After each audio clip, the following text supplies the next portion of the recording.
Today, we are taking a look at the 2024 strategy of one of Japan's most influential companies, the Tokyu Corporation. And what we're going to find is that this is way more than just a company. It's actually a blueprint for how to build an entire city from the ground up. So we're going to explore how Tokyu goes far, far beyond just running trains. We'll see how they've become the architects of almost every aspect of urban life, creating this huge, self-reinforcing ecosystem that's really something to behold. All right, so here's how we're going to break this all down. We'll kick things off with their big picture strategy, then we'll dive into the 4 core parts of their business, and finally, we'll see how it all fits together like a masterfully designed puzzle. Okay, let's get right into their strategic blueprint. The main thing you need to understand is that all of Tokyu's different businesses are deeply interconnected. Each one supports and boosts the others, which creates this incredibly powerful engine for growth, and boy did it pay off for them in 2023. Everything, and I mean everything, starts right here with the foundation of their entire ecosystem, the transportation network. You can really think of their train lines as the city's arteries, pumping people, energy, and of course, money all through the system. And those arteries are pumping stronger than ever. Get this, their transportation business saw its operating profit jump by a staggering 275.5%. That's not just a small recovery, that is a massive signal that the heart of their entire business model is beating incredibly strong. So how in the world did they pull that off? Well, it was a mix of a few really smart moves. First, people started traveling again, big time. Second, their brand new Shin-Yokohama Line was an absolute blockbuster. And on top of that, some clever fare adjustments and internal changes made the whole operation way more profitable. And they're not just waiting around for people to show up. They're actively using tech to make travel irresistible. They've introduced cool new services like Q-Skip, where you can just tap a credit card or scan a QR code to ride the train, get into local attractions, and even go shopping.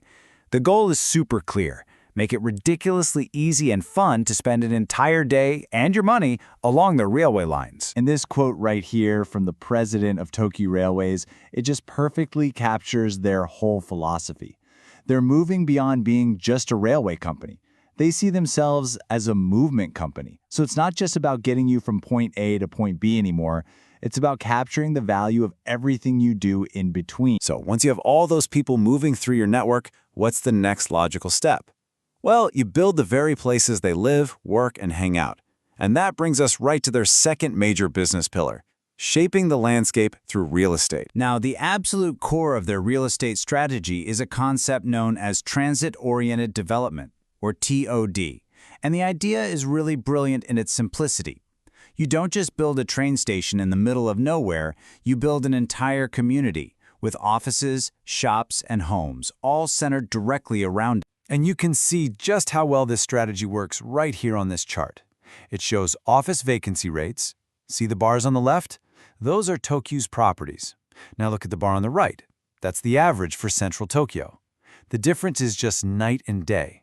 Businesses are lining up to be in Tokyu's buildings because of that direct, seamless connection to the train stations. And if you need more proof, just look at the brand new Shibuya ASH complex. It's this massive, beautiful new landmark. And get this, in a really tough office market, it was 100% leased before it even opened. That tells you everything you need to know about the power of their model. And this quote really sums up their ambition. They're not just throwing up buildings to make a quick buck. They're trying to create world-class urban areas that are fantastic places to live, while also being fantastic for business. It's about hitting both of those goals at once. Okay, so you've got the transport arteries and you've built the physical landscape. What do you need next? You need the lifeblood that flows through it all. And that brings us to pillar number 3, this huge range of lifestyle services that are just completely woven into the fabric of daily life. And this part of the business is incredibly diverse. I mean, we're talking about everything from the groceries you buy at the Tokyu Store, to your cable and internet provider, to the ads you see on the train, and even the movie theaters you go to. They've become an essential part of the community's daily routine. Now here is a massive growth driver that's coming from the outside: tourism. Shibuya, which is basically Tokyu's home turf, is the #1 most visited spot for foreign tourists in all of Tokyo. So every single tourist that gets off a Tokyu train is a potential customer for their stores, their restaurants, and their attractions. And they are definitely not standing still. To stay on top, they're constantly adapting. They're revamping their retail spaces, they're working with local residents to promote hidden gems, and they're even teaming up with huge anime franchises to create these unique, must-see events and merchandise. So the key takeaway here is that they're playing the long game. This isn't just about making one-time sales. It's about creating unique experiences that blow past customer expectations and build this really intense loyalty to the entire Tokyu brand. So think about it. When you have amazing transportation, vibrant communities, and tons of things to do, your whole area basically becomes a destination in itself. And that creates the perfect customer base for their fourth and final pillar, the hotel and resort business. And the rebound in this sector has been absolutely incredible. Just look at that top line. They went from a 4.1 billion yen loss to a profit. So how did they do it? Hotel room rates went through the roof.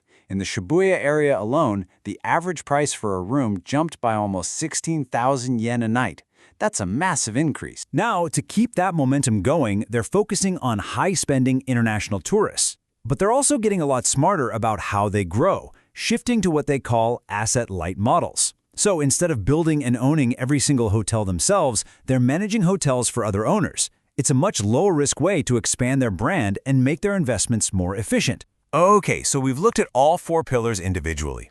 Now, let's pull the camera back and put it all together to see how this incredible ecosystem really works in perfect harmony. It's really a perfect virtuous cycle. The trains bring the people in, the real estate gives them places to live and work, the lifestyle services capture their daily spending, and all of that combined makes the area a magnet for tourists who then stay in the hotels, eat in the restaurants, and ride the trains, starting that whole cycle all over again, but stronger every single time. So, in the end, this completely integrated strategy shows how Tokyu has evolved. They've moved beyond just building a railway to carefully curating an entire way of life. It is a powerful, resilient, and fascinating model that leaves us with one big question as we look to the future.